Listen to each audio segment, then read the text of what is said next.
আল্লাহ পাকের শুকর যে মাওলাই কারীম আপনাকে আমাকে দুনিয়ার সমস্ত ফিতনা ফাসাদ থেকে পরিত্রাণ দিয়ে কোরআন ও হাদিসের মাজলিস, আলেম ওলামা মুমিন মুত্তাকিন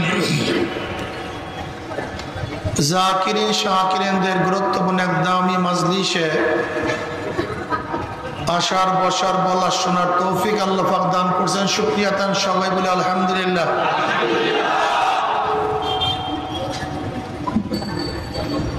দীর্ঘদিন পর্যন্ত বিভিন্ন কায়দায় আপনাদের দ্বারে দ্বারে কানে কানে মাহফিলের দাওয়াত পৌঁছাবার চেষ্টা করা হয়েছে। অনেক লোকের অনেক সুযোগ সুবিধা থাকা সত্ত্বেও তারা আসতে পারে নাই। আবার মাহফিলের মধ্যে খোঁজ করে দেখবেন কিছু আল্লাহ পাকের বান্দা বহুত দূর দূরান্ত থেকে বহুত কষ্ট করে স্বীকার করে মাহফিলে হাজির হয়ে গেছে। আল্লাহ পাক রব্বুল আলামিন তৌফিক না দিলে আপনি আমিও আসতে পারতাম না। যে মাওলাই কারীম আপনাকে আমাকে ওই সমস্ত গাফিল দ্বারা অন্তর্ভুক্ত না করে এই মুমিন মুত্তাকিন জাকিরিন শাকিরদের অন্তর্ভুক্তের তৌফিক দান করছেন, আমরা বেজান না খুশি? যারা আমরা খুশি হলাম, খুশির সাথে সবাই বলে আলহামদুলিল্লাহ। জনাব মুহাম্মদ রাসূলুল্লাহ সাল্লাল্লাহু আলাইহি ওয়াসাল্লাম 570 ঈসাই সালে রোজ সোমবার দুনিয়াতে আসছেন। 12 তারিখ রবিউল আউয়াল মাস। কেউ কেউ অন্যান্য তারিখের কথাও বলছেন, কিন্তু 12 তারিখ গালেব, তার মানে নির্দিষ্ট না যে 12 তারিখই আসছেন। আবার জনাব মুহাম্মদ রাসূলুল্লাহ সাল্লাল্লাহু আলাইহি ওয়াসাল্লাম রবিউল আউয়াল মাসের 12 তারিখ দুনিয়া থেকে বিদায় হয়ে গেছেন। কাজে রবিউল আউয়াল মাস শুধু নবীর আগমনের মাস না, নবীর বিদায়ের মাস। কি ভাই?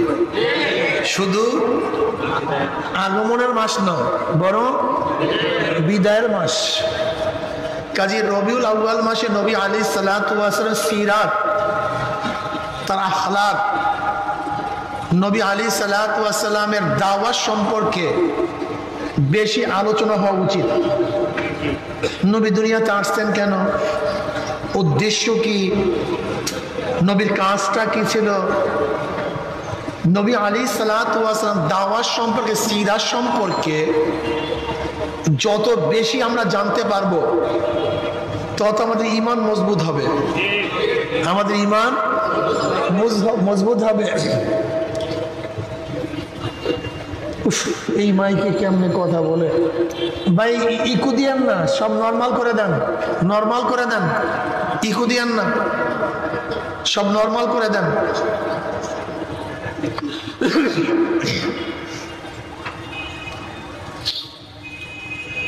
নবী আলাইহিস সালাতু ওয়াস সালামের জীবন চরিত্র না জানার কারণে, তার সম্পর্কে জ্ঞান না থাকার কারণে অনেক মানুষ বেঈমান হয়ে যায়, অনেক মানুষ ঈমানওয়ালা হয় না। এবং জনাব মুহাম্মদ রাসূলুল্লাহ সাল্লাল্লাহু আলাইহি ওয়াসাল্লাম সম্পর্কে ইসলামের দুশমনরা বিভিন্ন কায়দায় খারাপ মেসেজ দেওয়ার কারণে আমাদের অনেক মুসলমান সন্তান আমার নবীর উপরে সন্দেহ করে। যারা বলে নাউযু বিল্লাহি মিন যালিক। এর জন্য নবী আলাইহিস সালাতু ওয়াস সালামের জীবনী সম্পর্কে অনেক বেশি আলোচনা হওয়া উচিত। নবী আলাইহিস সালাতু ওয়াস সালাম নবী ইসমাঈল আলাইহিস সালাতু ওয়াস সালামের বংশধর। ইসমাঈল আলাইহিস সালাতু ওয়াস সালাম নবী ইব্রাহিম আলাইহিস সালাতু ওয়াস সন্তান। ইব্রাহিম আলাইহিস সালাতু ওয়াস জাতির পিতা। তিনি সারা আলাইহিস সালাতু ওয়াস সালামকে নিয়ে একবার মিশরে সফরে গেছিলেন। মিশরের বাদশা, প্রেসিডেন্ট, এদেরকে কি বলা হয়? ফেরাউন। কি বলা হয়? এই মূসা আলাইহিস সালাতু ওয়াস সালামের জামানায় ফেরাউন না, অর্থাৎ মিশরে যেই প্রেসিডেন্ট বাদশাহ তাকে কি বলা হয়? তো অনেক আগের ফেরাউন, রমসিস না। ওই ফেরাউন সারা আলাইহিসসালামের দিকে খারাপ দৃষ্টিতে তাকাইছেন।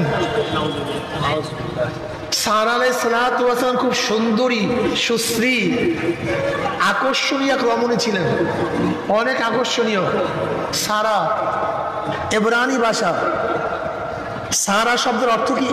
আমেরা, নেত্রী, নেতা। সারা আলাইহিসসালাম অনেক সুন্দরী ছিলেন। ফেরাউন তার উপর আকৃষ্ট হয়েছে। সারা আলাইহিসসালাম কি করবেন? সে আর স্বামী, বাদশার বিরুদ্ধে লড়াই করার ক্ষমতা তাদের ছিল না, এবং এই শয়তানের থেকে বাঁচারও ক্ষমতা তার ছিল না। কিন্তু সমস্ত মালিকের মালিককে এখনো আসতে বলে, কুলিল্লাহুম্মা মালিকাল মুলক। সমস্ত বাদশাকে। সারা আলাইহিসসালাম আল্লাহর কাছে বললেন, মাওলা হে, একটু ব্যবস্থা নেন, একটু ব্যবস্থা নেন। আল্লাহ পাক সাথে সাথে ব্যবস্থা নিলেন। ফেরাউনের মাসনাদের মধ্যে কম্পন সৃষ্টি হয়ে গেছে, ঝালঝালা পয়দা হয়ে গেছে। মনে হয় যেন সমস্ত তার কুরসি ডেবে যাবে, সব ধ্বংস হয়ে যাবে। বাদশা ভয় পাইছে। এ নারী যেমন তেমন নারী না, এ আবেদা, সলেহা, এ আল্লাহর পেয়ারা। ফেরাউন তওবা করছে যে না ভাই, আমি খারাপ কাজে নাই, তওবা করলাম। এবার ফেরাউনের মেয়ে হাজেরা অনেক সুন্দরী, অনেক সুশ্রী, অনেক আকর্ষণীয়। বুঝেন না, ফেরাউন বাদশার মেয়ে, সেরকম চেহারা। এবার ফেরাউন চিন্তা করছে, যেহেতু আমি এটা খারাপ চিন্তা করছিলাম, আল্লাহ আমাকে তওবা করার তৌফিক দিছে, আমার মেয়ে হাজেরাকে আমি সারার লেউন্ডি হিসেবে দিয়ে দিলাম, বাদী হিসেবে দিয়ে দিলাম। আমার মেয়ে সারা আলাইহিসসালাম কি করবে? খ্যাতবোধ করবে, তার দাসী বানায় দিস, দান করছে। তৎকালীন সময় ইব্রাহিম আলাইহিসসালামের কোনো সন্তান ছিল না, এখনো সন্তান জন্ম হয় নাই। সারা আলাইহিসসালাম চিন্তা করছেন, আমার গর্ভে যেহেতু সন্তান হয় নাই, দেখিনি হাজেরাকে ইব্রাহিমের আলাইহিসসালাম বিবাহ বন্ধন আবদ্ধ করায় দেই, যদি তার ঘরে কোনো সন্তান আসে। সারা আলাইহিসসালাম হাজেরা আলাইহিসসালামকে নবী ইব্রাহিম আলাইহিসসালামের সাথে বিবাহ দিয়ে দিচ্ছেন। এতক্ষণ ছিল লেউন্ডি, বাঁধি, এখন হয়ে গেছে হযরত ইব্রাহিম আলাইহিসসালাম স্ত্রী। আল্লাহ কি কৃষ্মা! নবী ইব্রাহিম আলাইহিসসালাম বৃদ্ধ হয়ে গেছেন, বুড়া হয়ে গেছেন, কিন্তু আশা ছাড়েন নাই। তিনি আল্লাহর কাছে দোয়া করেন, রব্বি হাবলি মিনাস সালিহিন, মাওলা হে, নেককার একটা সন্তান দান করো। কি সন্তান? আমরা দোয়া চাই, একটা সন্তান দাও। অনেক মানুষই আমাদের কাছে দোয়া চায়, হুজুর দোয়া করে আল্লাহ যেন একটা সন্তান দেয়। আমি বললাম, যদি সন্তান চাও আর সন্তান যদি মদখোর হয়, সেই সন্তান দিয়ে তোমার লাভটা কি? সন্তান যদি গাঁজাখোর হয়, এই সন্তান দিয়ে ফায়দাটা কি? সন্তান যদি ঐশী হয়, যে ঐশী বাবাকে হত্যা করছে, মাকে হত্যা করছে, এই সন্তানের দরকারটা কি? সন্তান যদি খুনি হয়, ধর্ষক হয়, জালেম হয়, অত্যাচারী হয়, যদি 100 ধর্ষণ করে, সেঞ্চুরি পালন করে, যদি সন্তান বুয়েটে ওই রেজাউল করিম ফাহিমকে যদি হত্যা করে, যদি সন্তান কয়েকদিন আগে তোফাজ্জুলকে হত্যা করে, সেই সন্তানের লাভটা কি? কথা বলেন না কেন? কোনো লাভ আছে এই সন্তান দিয়া? যে সন্তান বাবার বুকের উপরে ছুরি ধরে নেশার পয়সা নিবে, এই সন্তান দিয়ে ফায়দাটা কি? কি লাভ? যে সন্তান হাজার হাজার কোটি কোটি টাকা বিদেশে পাচার করবে, এই ফায়দার লাভটা কি? যে সন্তান চাঁদাবাজ হবে, গুন্ডা হবে, বদমাশ হবে, জালেম হবে, ধর্ষক হবে, দুর্নীতিবাজ হবে, খুনি হবে, এই সন্তানগুলো লাভ আছে? ও আপনাদের মনে লাভ আছে, একজন আসতে কয় নাই। ওই আপনাদের মনে লাভ আছে এই সন্তান দিয়ে নাকি? কি লাভ আছে কোনো? এই সন্তানগুলো লাভ নেই।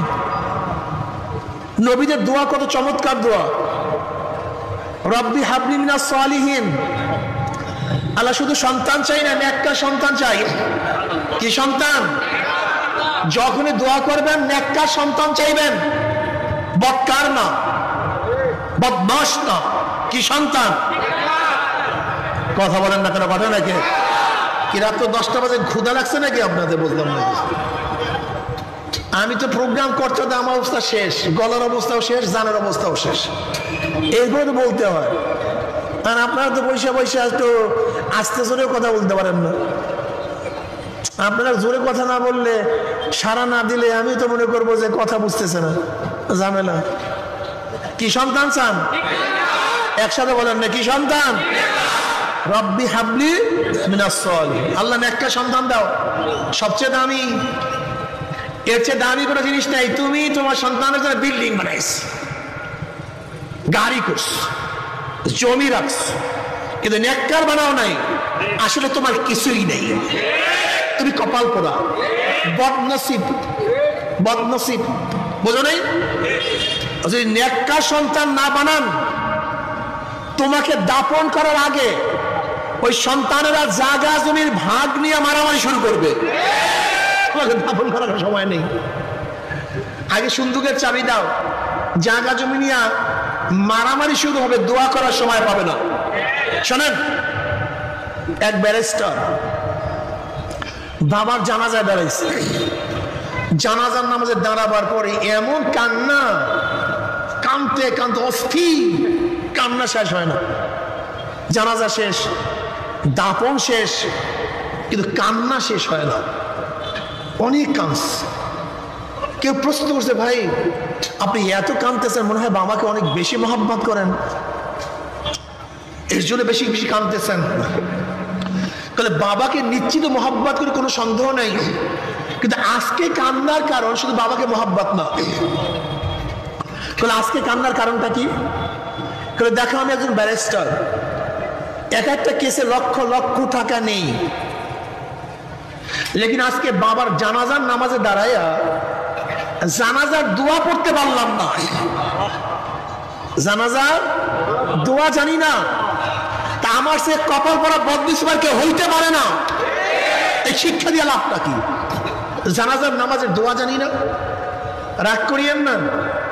যদি আজকে পরীক্ষা নেই, যে মুসলমানরা এখানে দাঁড়ানো আছেন, বসা আছেন, অনেকেই জানাজার নামাজের দোয়া জানি না।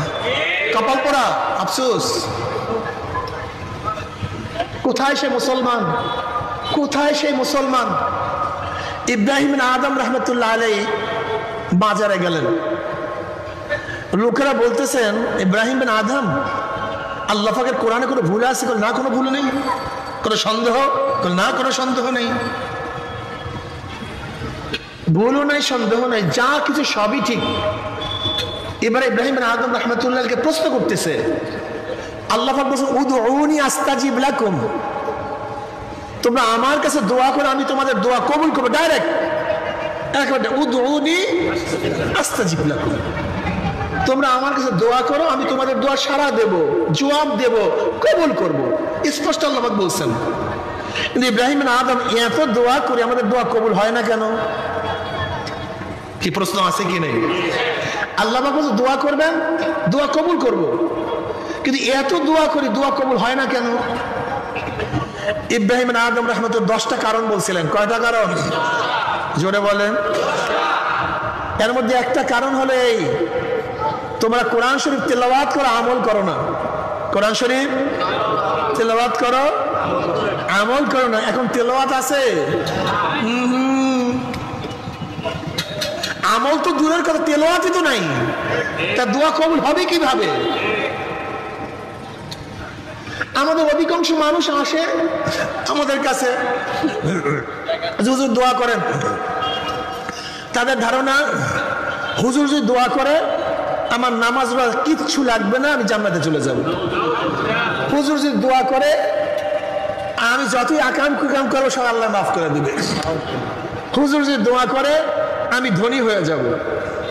অধিকাংশ মানুষ এত ভক্তি শ্রদ্ধা করে, হুজুর আমি আমল টামল কিচ্ছু করতে পারবো না, আমাকে দোয়া করিয়া আমাকে জান্নাতে নিয়ে যান। কি করি বলেন তো, কোন সমস্যায় পড়ছি? দেখেন, খুব ভালো মতো বোঝার চেষ্টা করেন। দোয়া একটা ওয়াসাইল, দোয়া কি একটা ওয়াসাইল, একটা মাধ্যম, কিন্তু দোয়া কবুল করার মালিক কে? আপনার ব্যাপারে কাউ সুপারিশ কবুল হবে কি হবে না এইটাও তো আপনাকে বুঝতে হবে। আপনি বুঝেন না কেন? আপনি বোঝার চেষ্টা করেন না কেন? আপনার আত্মীয় যত বড় ক্ষমতাসীন হোক না কেন, প্রত্যেকটা ক্যাডারের জন্য, প্রত্যেকটা জায়গায় যাওয়ার জন্য ন্যূনতম একটা শর্ত আছে, ঠিক না? বিসিএস এর জন্য এই শর্ত, ডিসি হওয়ার জন্য এই শর্ত, এসপি হওয়ার জন্য এই শর্ত, সচিব হওয়ার জন্য এই শর্ত, একজন মুফতি হওয়ার জন্য এই শর্ত আছে কি নাই? এক ব্যক্তি আপনার উপরস্থ, একেবারে ধরেন প্রেসিডেন্ট আপনার খালু, প্রাইম মিনিস্টার আপনার মামা, সে ব্যক্তি আপনাকে সুপারিশ করলে যে কোনো জায়গায় চাকরি হবে, কিন্তু যেখানে চাকরি হওয়ার সেই চাকরি করার মতো আপনার যোগ্যতা নাই। এখন যদি প্রাইম মিনিস্টার আপনার পক্ষে সুপারিশ করে আপনার চাকরি হবে? কারণটা কি আপনি একটু বোঝেন না? যদি আপনার যোগ্যতা থাকে কিন্তু কোনো কারণে হচ্ছে না, তখন যদি আপনার আত্মীয় ধাক্কা মারে তখন কাজ হয়ে যাবে, কিন্তু আপনার যোগ্যতা আগে লাগবে। কিন্তু আমাদের যোগ্যতা নেই, যোগ্যতা অর্জন করতে চাই না। ইব্রাহিম আদম রাহমাতুল্লাহ বললেন, তোমরা কোরআন তেলাওয়াত করো কিন্তু কি করো না? বুঝলে গেছেন এর মধ্যে কি করো না? মাশাআল্লাহ, এখন আমাদের তেলাওয়াতই নেই। কোন মুসলমান হতে পারে না কোরআন শিক্ষা ব্যতীত। কোন মুসলমান হতে পারে না কোরআন শিক্ষা ব্যতীত। যদি কেউ দাবি করে সে মিথ্যুক, সে অরিজিনাল মুসলমান হতে পারে না। ঈমান ও ইসলাম, ঈমান হলো বিশ্বাসের নাম, ইসলাম হলো বাহ্যিক আমলের নাম। আর বাহ্যিক আমল যে করে তার নাম মুসলমান, আর যে বাহ্যিক আমল করে না তাকে মুসলমান বলা হয় না। বাহ্যিক আমল মানে নামাজ পড়া, রোজা রাখা, পর্দা করা, হজ করা, যাকাত দেওয়া, দিন অনুযায়ী চলা। তোমার মধ্যে যদি একটাও নাই, তুমি কিসের মুসলমান? তুমি কোরআন তেলাওয়াত জানো না, কলেমা পড়তে পারো না, উজুর মাসআলা জানো না, তুমি গোসলের মাসআলা জানো না, নামাজের মাসআলা জানো না, কোনটা হালাল কোনটা হারাম তাও জানো না, আর তুমি দাবি করো আমি মুসলমান। তুমি মুসলমান হতে পারো? ভুল। ইব্রাহিম আদম রাহমাতুল্লাহ আলাইহি দ্বিতীয় আরেকটা কারণ বলছিলেন, তোমরা মানুষকে গোসল করাও, মৃত্যুকে মুর্দারকে গোসল করাও, কাপড় পরাও, জানাজা দাও, দাফন করো, কিন্তু তার থেকে নসিহাত গ্রহণ করো, উপদেশ গ্রহণ করো না। আমি যেরকম এই ব্যক্তিকে গোসল করাইতেছি, কাপড় পরাইতেছি, আমাকেও একদিন গোসল করাবে, কাপড় পরাবে। এই ব্যক্তির হাত খালি, আমি একদিন খালি হাতেই বিদায় হয়ে যাব। এই ব্যক্তির এত টাকা, এত পয়সা, এত জায়গা, এত জমি, এত মার্কেট, এত ব্যাংক ব্যালেন্স, এত সম্মান, এত ইজ্জত, সবই তো নাই, কিচ্ছু নাই, খালি হাতে বিদায়। বাদশা সিকান্দার, যাকে জুলকারনাইন বলা হয়, জুলকারনাইন, উদয় অস্ত্রের বাদশা, করনাইন উদয় অস্ত্রের বাদশা, মানে গোটা দুনিয়ার বাদশা, যার নাম বাদশা সিকান্দার। এই বাদশা জুলকারনাইন মৃত্যুর আগে ওসিয়াত করলেন, আমার মৃত্যুর পরে জানাজা দিয়া কাপড়ের থেকে দুইটা হাত বের করে সহ প্রদক্ষিণ করে তারপর আমাকে দাফন করবা, এরকম হাত বের করে। তার ওসিয়াত অনুযায়ী তাই করা হইল। এখন মূর্খ মানুষ চিন্তা করতেছে, বাদশা তো যত অবস্থায় খাজনা, ট্যাক্স, ভ্যাট আদায় করত, এখন মরার পরেও হাত পাচ্ছে কিসের জন্য? খাজনার জন্য, ট্যাক্সের জন্য। বিজ্ঞ আলেমরা বলছে, বোকা, বাদশা এখন খাজনা দিয়া কি করবে, ট্যাক্স দিয়া কি করবে? বাদশা ট্যাক্সের জন্য হাত পাতে নাই, গোটা দুনিয়ার মানুষের জন্য নসিহত করতেছে। হে গোটা দুনিয়ার মানুষ, আমার চেয়ে বড় বাদশা কেউ হইতে পারবে না, গোটা দুনিয়ার বাদশা কেউ হতে পারবে না, আমার চেয়ে সম্পদশালীও কেউ হতে পারবে না, আমার চেয়ে সম্মান ইজ্জত ওয়ালাও কেউ হতে পারবে না। কিন্তু দেখো মৃত্যুর পরে আমার হাত একেবারে খালি, কিচ্ছু নেই। এরকম সবাইকে খালি হাতে বিদায় হতে হবে। আমরা মৃত্যু ব্যক্তিকে কাপন পরাই, গোসল করাই, কিন্তু নসিহত গ্রহণ করি, এজন্য দোয়া কবুল হয় না। রব্বি হাবলি মিনাস সালিহিন, যদি নেককার আওলাদ তৈয়ার করতে পারো, তুমি বিদায় হয়ে যাবা। তোমার ছেলে যখন দোয়া করো রব্বি হাবলি রব্বানা আতিনা ফিদ দুনিয়া হাসানাতাও ওয়া ফিল আখিরাতি হাসানাতাও ওয়া কিনা আযাবান নার রব্বিরহামহুমা কামা রাব্বায়ানি সগীরা, দোয়া করবে আর কানবে। ওই দোয়া মাওলা পাক কবরে পৌঁছায়া দিবে। জোরে বলেন সুবহানাল্লাহ। একজন নেককার দিনদার হাফেজ এরকম 10 ব্যক্তিকে সুপারিশ করিয়া জান্নাতে নিয়ে যাবে, যাদের জন্য জাহান্নাম ওয়াজিব ছিল।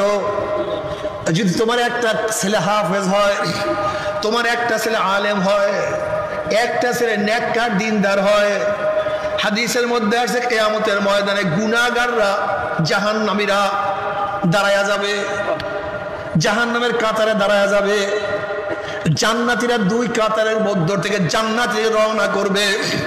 কোথায়? জান্নাতের দিকে। 2 পাশে কারা? জাহান্নামীরা। মাঝখান থেকে কারা যায়? জান্নাতীরা যায়।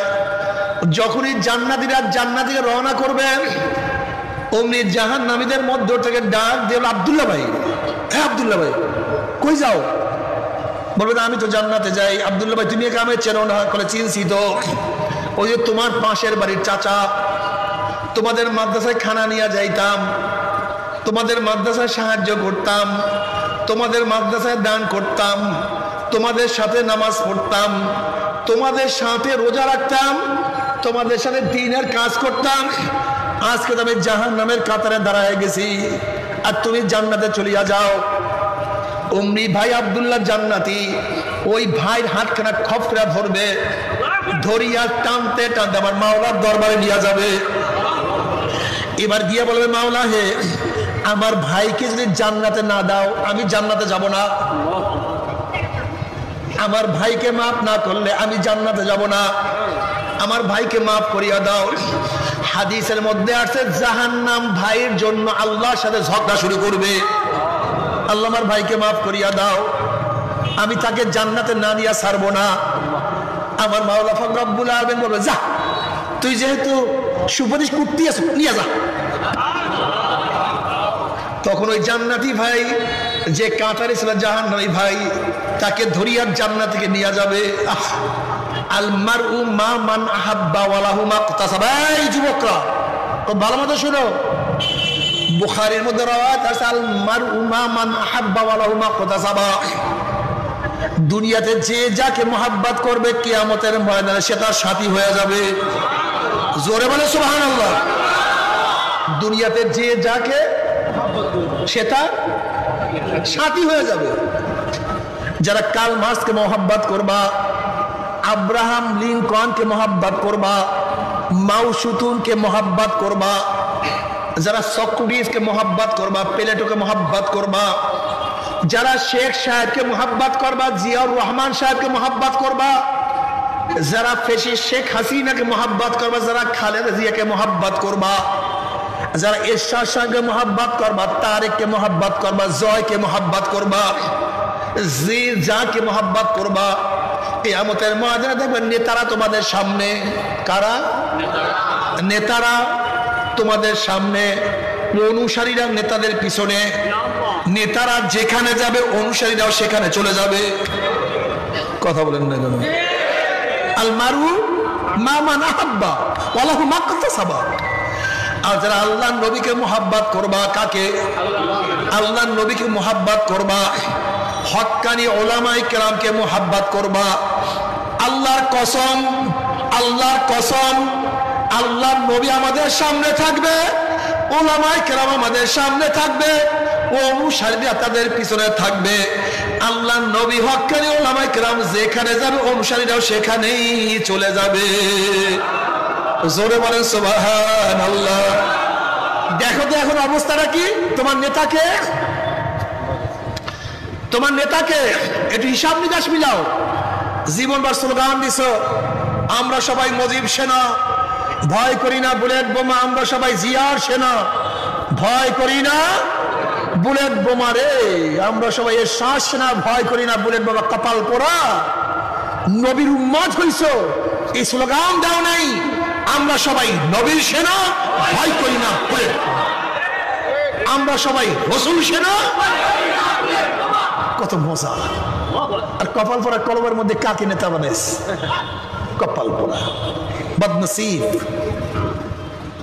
আমরা সবাই নবীর সেনা, মনে থাকবে না ইনশাআল্লাহ? জোরে স্লোগান দেন।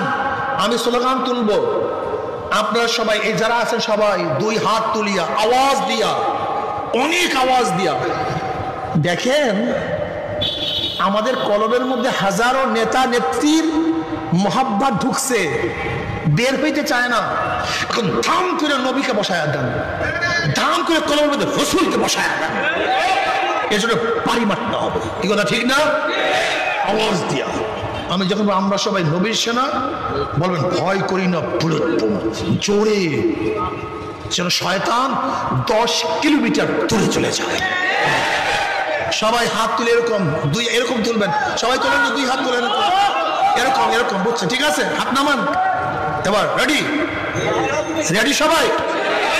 আমরা সবাই নবীর সেনা। পাগড়িওয়ালা ভাই আপনার হয় নাই, আপনি দুর্বল হয়ে গেছেন। পাগড়িওয়ালা ভাই, আপনি পাগড়ি নবী ঠিকই বানছেন, কিন্তু স্লোগানটা সেরকম হয় নাই আপনার। বুড়া মানুষই তো ইমানের মজবুত হয়ে গেছে, ইমান পাকছে। হযরত তালহা রাদিয়াল্লাহু তাআলা আনহু 70 বছর বয়সে তিনি যুদ্ধে গিয়ে দুনিয়া থেকে বিদায় হয়ে গেছেন। বুড়াদের ইমান মজবুত হয়, মুমিন বুড়াদের ইমান যত পোক্ত হয় তত মজবুত হয়। বুঝাতে পারি না? আর যারা ফাসিক এরা যত বুড়া হয় ওদের সাহস তত কমিয়া যায়, আর মুমিনের সাহস বাড়তে থাকে। তারা সবসময় চিন্তা করে কখন আল্লাহর সাথে সাক্ষাৎ করবে। আল্লাহর সাথে সাক্ষাৎ করার পর্দা হলো মৃত্যু। মৃত্যু হয়ে গেলে কার সাথে সাক্ষাৎ হবে? আমার মাসুকের সাথে, আমার মাহবুবের সাথে। এর জন্য মুমিনরা মৃত্যুকে ভয় করে না, তারা সবসময় চিন্তা করে কখন মৃত্যুবরণ করবো আর আমার মাসুকের সাথে মোলাকাত করবো। কিন্তু মরার কোনো চিন্তা নেই, কোনো ভয় নেই। এই মুমিনের হালাত। আর যারা দুনিয়াদার সারাদিন চিন্তা, আল্লাহ মরে গেলাম নাকি, আল্লাহ মরে গেলাম নাকি, আরাম অস্থির হয়ে যায়, মৃত্যুকে ভয় পায়। মুমিন মৃত্যুকে ভয় পায় না, বরং আলিঙ্গন করে। কি করে? আলিঙ্গন করে, মোলাকাত করে। আমরা সবাই নবীর সেনা, আমরা সবাই রাসূল সেনা। আল্লাহর কসম করে বলেন তো কেমন লাগতে আছে? আমি বলছি চরমনার সেনা, অমুকের সেনা, কি বলছি? আপত্তি কি বলেন তো আমাকে? আপত্তিটা কি? যার মধ্যে সামান্য ঈমান আছে তার আপত্তি থাকার কথা। একমাত্র বেঈমান কাফের মুশরিকদের আপত্তি থাকার কথা, কিন্তু মুমিনদের আপত্তি থাকার কথা না। আমরা সবাই নবীর সেনা, আমরা সবাই রাসূল সেনা। আমার নবী তোমার নবী, আমার নবী তোমার নবী, আমার নবী তোমার নবী। কত মজা লাগে, কলিজা শান্তি হয়ে যায়। মজিব সেনা, জিয়ার সেনা, অমুক সেনা, তমুক সেনা করতে করতে জীবন শেষ। আর মারা গেল অবস্থা কেরাসিন। আর এই স্লোগান দিয়া মরবা, আমার নবী আলাইহিস সালাতু ওয়াস সালাম সুপারিশ করে জান্নাতে নিয়ে যাবে। বুখারীর মধ্যে রওয়ায়াত আছে, বুখারীর মধ্যে রওয়ায়াত আছে, কিয়ামতের ময়দানে আল্লাহ পাক নবীকে বলবেন, সাল তুতা ইশফা তুশাফা। সাল, আমার কাছে চান, আপনি যা চাইবেন সাথে সাথে। সাল তুতা, আপনি চাইতে দেরি করবেন, আমি যেতে দেরি করবো না। ইশফা তুশাফা, আপনি সুপারিশ করতে দেরি করবেন, সুপারিশ কবুল করতে আমি বলে দেরি করবো না। আচ্ছা আমি নবীর প্রেমে যদি মরিয়া যাই, নবী বলবে যা এখান থেকে যা যা, এর বলবে মানে এটা এটা বিবিকে বলে? আমাকে বলেন তো। আমি যদি নবীর ইশক এবং মুহাব্বতে মারা যাই, তাই নবী কি আমাকে কিয়ামতের ময়দানে ছাড়িয়া চলিয়া যাবে? বিশ্বাস হয় আপনার? নবীর সেরা হন, কোরআন সুন্নাহর আলো। আমি এক হাতে রয়েছে, আপনারা এক হাতে রয়েছেন, আমি দুই হাতে উঠবো, আপনার দুই হাত উঠাবেন। মাশাআল্লাহ, এই অনুকরণ ঠিক আছে। কোরআন সুন্নাহর আলো, কোরআন সুন্নাহর আলো, কোরআন সুন্নাহর আলো। নারে তাকবীর, আল্লাহু আকবার, নারায়ে তাকবীর, নারায়ে তাকবীর। কোরআন সুন্নাহর আলো, মজার মজা। শয়তান খুশি হয়েছে না বাজার হয়েছে? বলি এতদিন কি শিখাইলাম, আর মৌলবী আইসে কি করলো রে, খাইছে রে। শয়তান ভয় পাইছে, এতদিন কত কি ঢুকাইছে কলমের মধ্যে, আর মৌলবী আইসা সব কিছু শেষ করে ফেলাইতেছে। তো ঘটনাটা কি? এই ইসলামের মাজলিসে, আল্লাহর মাজলিসে আসলে শয়তান খুবই মজা। আরে ও কানতে কানতে কানতে কানতে অস্থির। যাইস না ভাই, যাইস না, ওখানে যাইস না, থিয়েটারে যা, গানে যা, যাত্রায় যা, শয়তান হ। ঠিক না? নবী আলাইহিস সালাতু ওয়াস সালাম ফরমান, মান আহাব্বা সুন্নতি ফাকাদ আহাব্বানি ওয়া মান আহাব্বানি কানা মাই ফিল জান্নাহ। কত স্পষ্ট কথা, স্পষ্ট স্পষ্ট। মান আহাব্বা সুন্নতি ফাকাদ আহাব্বানি, যারা আমার সুন্নাতকে মুহাব্বত করলো তারা আমাকে, আর যারা আমাকে মুহাব্বত করলো আমার সাথীও কোথায় চলে যাবে? ডাইরেক্ট জান্নাতে। কোন মান আহাব্বা সুন্নতি ফাকাদ আহাব্বানি ওয়া মান আহাব্বানি কানা মাই ফিল জান্নাহ। একেবারে কোনো তফসিরের দরকার নেই, কোনো ব্যাখ্যা বিষয়ের কোনো দরকার নেই। অন্য রাওয়ায়াতের মধ্যে নবী আলাইহিস সালাতু ওয়াস সালাম ফরমান, মান দাইয়া সুন্নতি হুররিমাত আলাইহি শাফাতি, যে আমার সুন্নাতকে অমান্য করলো তাদের উপর আমার শাফাত সম্পূর্ণ হারাম হইয়া যাবে। জোরে বলেন নাউযুবিল্লাহ। কি নবীকে সবাই মানেন তো? আলহামদুলিল্লাহ। শোনেন, নবীকে মানতে হবে নবীর সিফাত নিয়া, নবীদের গুণ নিয়া। সমস্ত নবীরা মাসুম, সমস্ত নবীরা কি? জোরে বলেন। সমস্ত নবীরা নিষ্পাপ, সমস্ত নবীরা, নবী মুসা, নবী ঈসা, নবী নূহ, আমার নবী। নবী মুসা নবী কিন্তু শেষ নবী না, নবী ঈসা নবী কিন্তু শেষ নবী না, কিন্তু আমার নবী নবীও শেষ নবীও। তাই কয়টা হইল? তিনটা। এখন নবী, নবী মুহাম্মদ সাল্লাল্লাহু আলাইহি ওয়াসাল্লাম কি? এক সিফাত নিষ্পাপ, আর এক সিফাত গুণ, তিনি শেষ নবী। কয়টা বলেন? এই তিনটা সহ মানতে হবে। নবীকে, নবী মুহাম্মদকে কি মানতে হবে? সাল্লাল্লাহু আলাইহি ওয়াসাল্লাম কি মানতে হবে?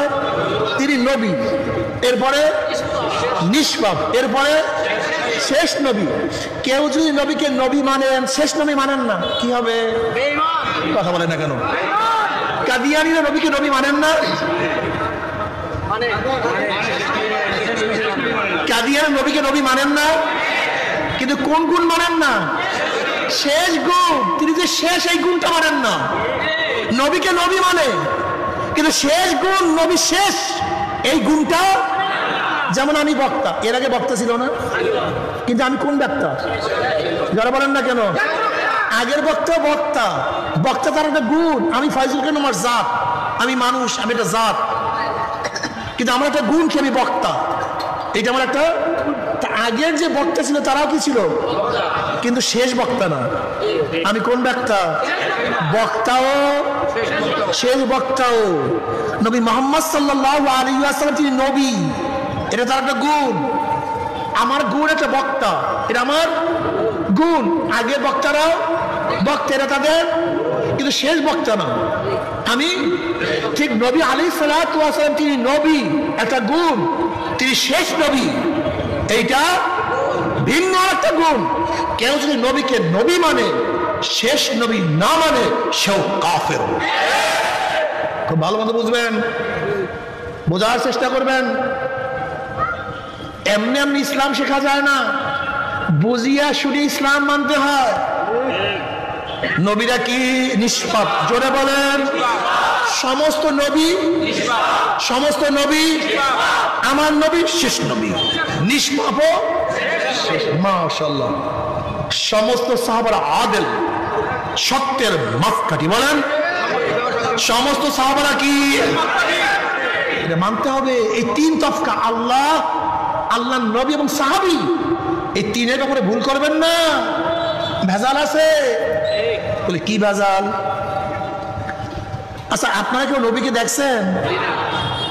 হ্যাঁ, নবী যে কোরআন তেলাওয়াত করছে আপনারা শুনছেন? তাই শুনছে কে? জোরে বলেন। আমরা দিন পাইছি কাদের মাধ্যমে? এখন সাহাবাদের উপরে যে সন্দেহ করেন, তাই দিনের মধ্যে কি হবে? বোঝেন নাই বোকা, এটা বোঝেন না কেন? ধরে নেন আমি একটা বই লিখছি, এটা কি লিখছি? বই। ওই বইয়ের মধ্যে কোনো এক সাহাবীর ব্যাপারে সমালোচনা করছে। ধরে নেন একজন খ্রিস্টান পণ্ডিত, ইহুদি পণ্ডিত বা নাস্তিক আইসা বলে, ফাইজুল করিম সাহেব এই বইটা কে লিখছে? আমি বললাম আমি লিখছি। বলে যা লিখছে সব ঠিক? আমি বললাম হ্যাঁ ঠিকই তো, ঠিকই তো লিখছি। বলে আপনি যে মুয়াবিয়া রাদিয়াল্লাহু তাআলা আনহুর ব্যাপারে সমালোচনা করছেন এটাও ঠিক? বলে হ্যাঁ আমার দেশে তো ঠিকই। কে প্রশ্ন করছে? কথা বলে না কেন?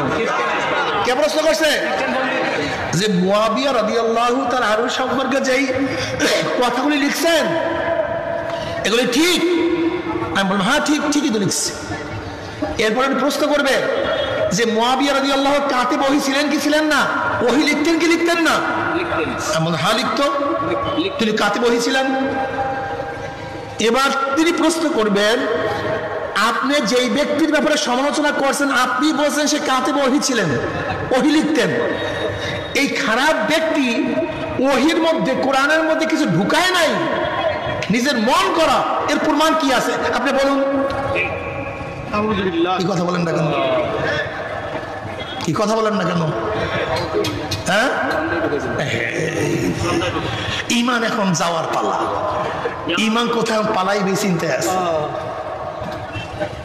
বুঝেন না? সমস্ত সাহাবারা মিয়ারে হক, মিয়ার সাহাবারা নিষ্পাপ নয়, সমস্ত নবীরা মাসুম, সমস্ত নবীরা, সমস্ত সাহাবারা মাহফুজ এবং আদেল।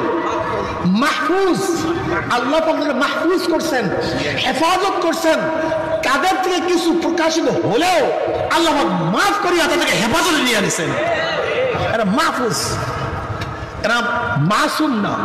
সমস্ত নবীরা মাসুম, সমস্ত সাহাবারা মাহফুজ এবং আদেল, সত্যবাদী, সত্যের মাপকাঠি।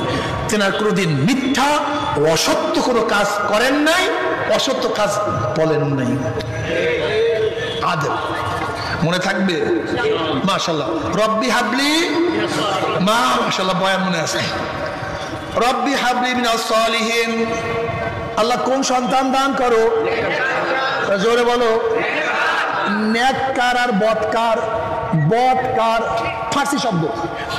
নেককার মানে কার মানে করনেওয়ালা, যে করে। নেককার মানে যে নেকের কাজ করে। বদকার মানে যে গুনার কাজ করে। আল্লাহ নেককার সন্তান দান করো, যে নামাজের সময় নামাজ পড়বে, রোজার সময় কি রাখবে, জবানের মধ্যে জিকির জারি থাকবে, চোখের মধ্যে তোমার ফিকির থাকবে, চোখের মধ্যে কান্না থাকবে, কলবের মধ্যে তোমার শুকর থাকবে, অঙ্গ প্রত্যঙ্গের মধ্যে সবর থাকবে। যাকে দেখলে মাওলার কথা, তোমার কথা মনে পড়বে। যেই ছেলে আমাকে সুপারিশ করবে, যেই ছেলে আমার জন্য দোয়া করবে, আমি দুনিয়ার থেকে বিদায় হওয়ার পরে চোখের পানি ফালাইয়া ফালাইয়া সে আমার জন্য দোয়া করবে, মাওলা আমার বাবাকে মাফ করিয়া দাও,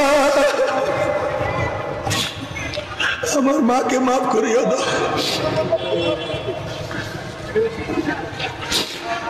বাবার আসলে সত্য কথা বলতে কি এমন কোন দোয়া নাই, এমন কোন মোনাজাত নাই যে মোনাজাতের মধ্যে বাপ মা জন্য দোয়া করি না।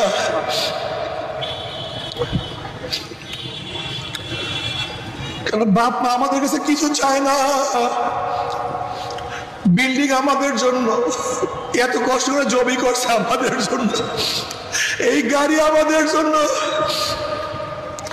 বাবার রোদ্রের মধ্যে কাজ করিয়া পিঠটাকে কালো বানাইয়া ফেলাইছে আমাদের জন্য। বাবা নিজে না খাইয়া খানা তুলিয়া দিছে আমাদের জন্য। বাবা নিজে পোশাক না পরিয়া ছেলেকে পোশাক পরাইছে। বাবা নিজে জুতা না পরিয়া ছেলেকে জুতা পরাইছে। বাবা তো মূর্খ ছিল কিন্তু ছেলেকে কত বড় শিক্ষিত বানাইছে। আমার মা নিজে ভিজা জায়গায় শুয়ে আমাকে শুকনো জায়গায় শোয়াইছে। আমার যুবক বাবারা, বাপ মা আমাদের কাছে কিছু চায় না, একটু দোয়া চায়, মৃত্যুর পরে দোয়া চায়। যদি বাপ মার জন্য দোয়া করো, ছেলে পারের দোয়া, ছেলে সন্তানের দোয়া, পরিবারের দোয়া বিনা পর্দায় মাওলা কবুল করিয়া ফেলায়।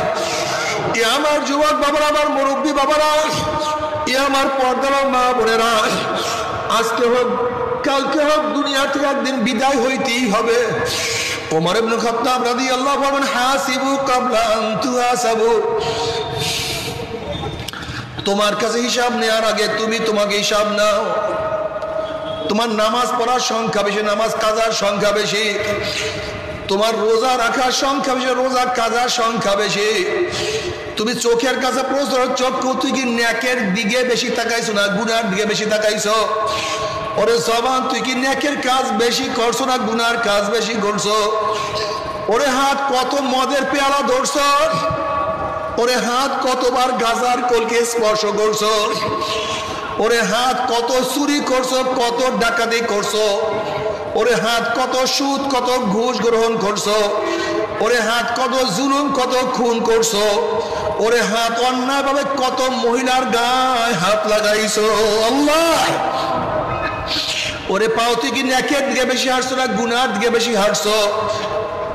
গুনাহ যা করছো তওবা করতে পারছো কি পারো নাই? আবার তওবা যা করছো আমার মাওলা মাফ করছে কি করে নাই? হাসিবু ক্বাবলা আন তুহাসাবু, তোমার আমার কাছে হিসাব নেওয়ার আগে তুমি তোমাকে আমি হিসাব নাও। যদি হিসাব নিকাশ না মিলিয়ে মাওলার কবরে যান, ওই কবর কিন্তু কবর থাকবে না। কোন কোন নাফরমানের কবরের দুই পাশের মাটি এত জোরে চাপ মারবে, চাপের সরে এক পাঁজরে হাঁটি আর এক পাঁজরে লাগাইয়া ফেলাইবে, আল্লাহ মাফ করিয়া দাও। কোন কোন নাফরমানের কবরটা জাহান্নামের আগুনে ভরিয়া যাবে। বাবারে তুমি কি দেখো নাই কত মানুষ আগুনের মধ্যে পুড়িয়া কয়লা হইয়া যায়? কি যে অবস্থা, আল্লাহ মাফ করিয়া দাও। দুনিয়ার মধ্যে আগুনে পড়লে মারা যাব, যতক্ষণ মারা যাব না ততক্ষণ কষ্ট ভোগ করব, কিন্তু মৃত্যুর পরে আর মৃত্যু নাই, আর মৃত্যু নাই। জাহান্নামে জাহান্নামীরা শাস্তি ভোগ করতে থাকবে আর বলবে মাওলা আমাকে মৃত্যু দাও, মৃত্যু দাও, মৃত্যু দাও, মৃত্যু দাও। আল্লাহ পাক কালামে পাকের মধ্যে বলেন লা ইয়ামুতু ফিহা ওয়ালা ইয়াহইয়া, মানুষ মরবেও না, মানুষ বাঁচবেও না, জীবন বাহির হবে কিন্তু বাহির হবে না। এ আমার মুসলমান বাবারা, মুমিন বাবারা, জাহান্নামের মধ্যে জাহান্নামীদের একটা আগুনের পোশাক পরাইয়া দেওয়া হবে। ওই পোশাকটা উলের কোনো পোশাক না, রেশমি কাপড়ের কোনো পোশাক না, সুতির কোনো পোশাক না। ওই জামাটা হবে জাহান্নামের আগুনের জামা। যখনই জাহান্নামীদেরকে আগুনের জামা পরাইয়া দেওয়া হবে, নাফরমান দুই হাত দিয়া জামা ছেঁড়ার চেষ্টা করবে, কিন্তু জামা ছিঁড়তে পারবে না, পোশাক খুলতে পারবে না, সহ্য করতে পারবে না। আগুনের পোশাক জাহান্নামীর শরীরের সমস্ত চামড়া গোশতগুলি পড়াইয়া সব সারকার করিয়া ফেলাইবে।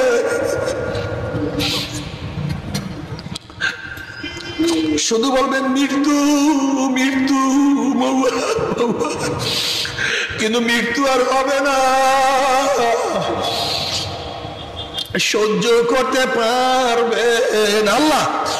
বাবা আমার মাওলা যত বড়, আমার মাওলার জান্নাত তত বড়। আমার মাওলা যত বড়, আমার মাওলার জান্নাতের নেয়ামত তত বড়।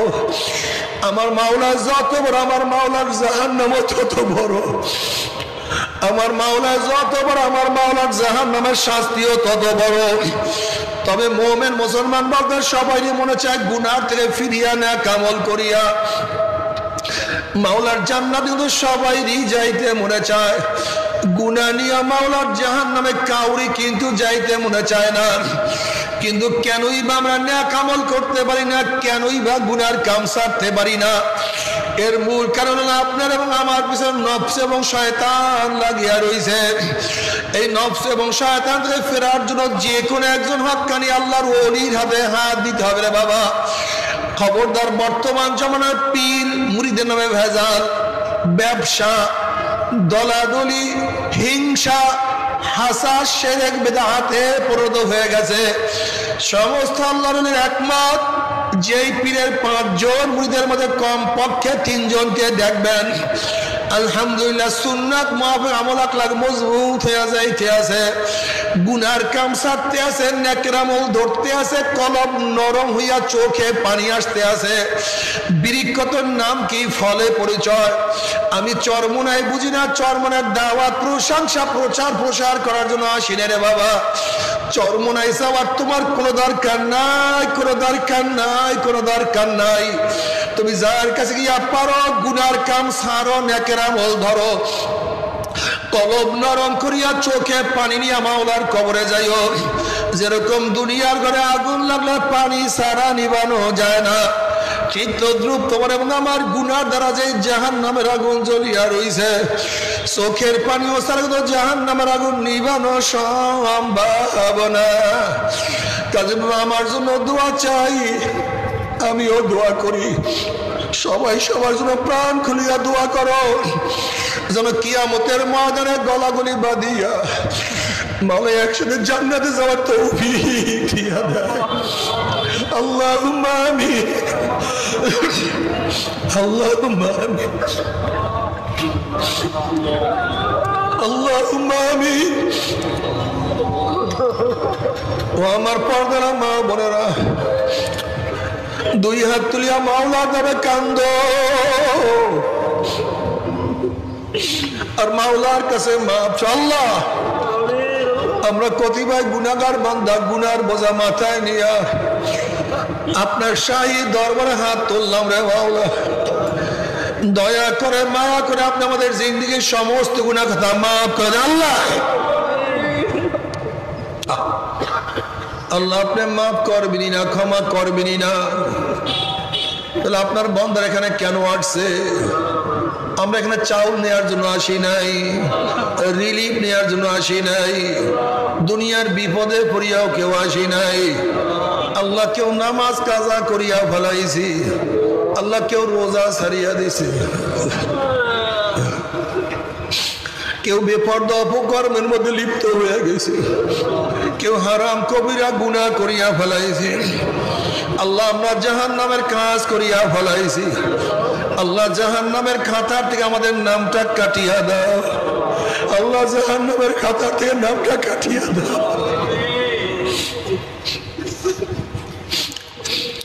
আল্লাহ, সন্তান অন্যায় করিয়া বাবার কাছে মাপ না পেলে মায়ের কাছে মাপ পাওয়ার আশা করে, ভিক্ষুক এক দরজায় ভিক্ষা না পেলে অন্য দরজায় ভিক্ষা পাওয়ার আশা করে। আমরা তোমার দুয়ারের ভিক্ষুক, আমরা তোমার দরজার ভিক্ষুক। তুমি যে হাঁকাইয়া দাও, তারাইয়া দাও, আর তোমার দরজা নাই রে মালিক, আর তো কোনো দুয়ার নেই। আল্লাহ, আল্লাহ তুমি মাঠের দিকে তাকাইয়া দেখো, একটু তাকাইয়া দেখো। আল্লাহ, একটু মাঠের দিকে তাকাইয়া দেখো। তোমার নেককাররাও কান্দে, আমরা গুনাহগাররাও কান্দি, নামাজিরাও কান্দে, বেনামাজিরাও কান্দে। মালিক রে, এর মধ্যে একজনের হাত কবুল হলে তার উসিলে আমাদের সবার হাতকে কবুল করে না। একজনকে তোমার ওলি হিসেবে কবুল করলে তার উসিলে আমাদের সবাইকে ওলি হিসেবে কবুল করে না। আল্লাহ আমার যুবক বাবাদেরকে কবুল করে না, আমার মুরব্বী বাবাদেরকে কবুল করে না, আল্লাহ আমার মা বোনদেরকে কবুল করে না। আল্লাহ আমরা যারা হাত তুললাম জানি না কার মা নাই, আমাদের রিয়াজের মাও নাই, আমাদের খলিলেরও মা নাই, অনেকের মা নাই আল্লাহ, অনেকের বাবা নাই, অনেকের স্ত্রী নাই, স্বামী নাই, সন্তান নাই, দাদা নাই, দাদু নাই, নানা নাই, নানু নাই। আল্লাহ আমাদের ডাক্তার মুয়াজ্জিন সব আজকে দুনিয়াতে না।